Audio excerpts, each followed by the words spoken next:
The College of Cardinals has ended today's congregation at the Vatican. Jovi Francisco reports was live from Pope Paul VI Hall, where the Cardinals held their meeting. Jovi, we understand that the Cardinals have this vow of secrecy, pero ano bang nakuha mo sa kanila? Mahirap pag-ambush pala dito, Ses. Lalo na kung merong vow of secrecy. So, medyo habol-habol tayo sa kanila. No?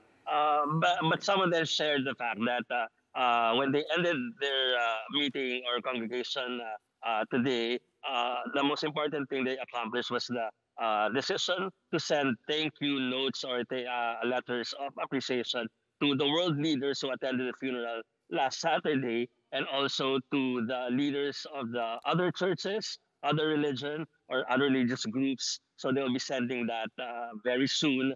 So that's part of the order of business during today's congregation, says.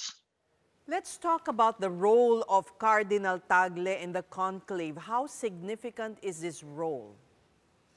Very significant because para sa magiging treasurer, no, or part of that group. There's a group that was formed by the head of the conclave that will assist him in minding the finances and the funding and the cost that will be incurred during the conclave.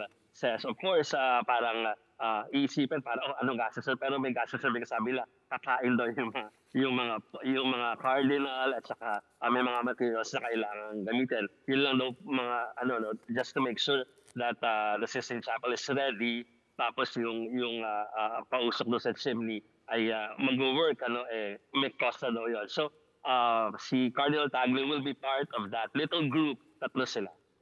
How was he chosen? Draw lots, believe it or not, Ses. Nagkaroon ng pagbubunot. Ang tawag doon, nabunot siya. I think that's the term. Mm-hmm. And aside from Cardinal Tagle as the assistant to the Camerlengo, did I get that right? Yeah. Yes. Who were the others that have roles?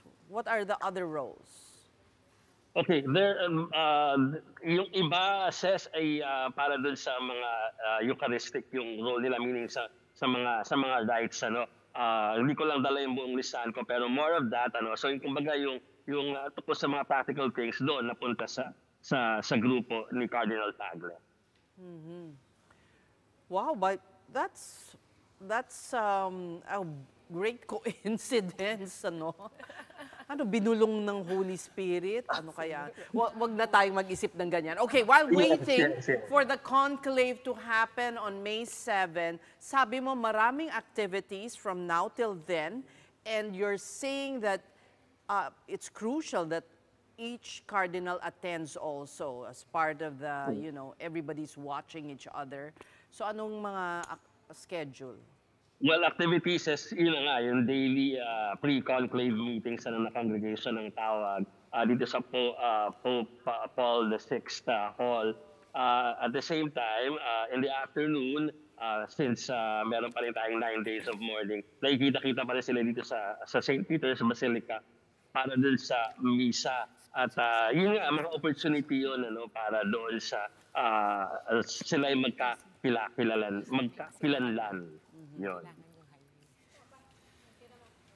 All right, well, we thank you so much. Jovi Francisco reporting to us live from Pope Paul VI in the Vatican.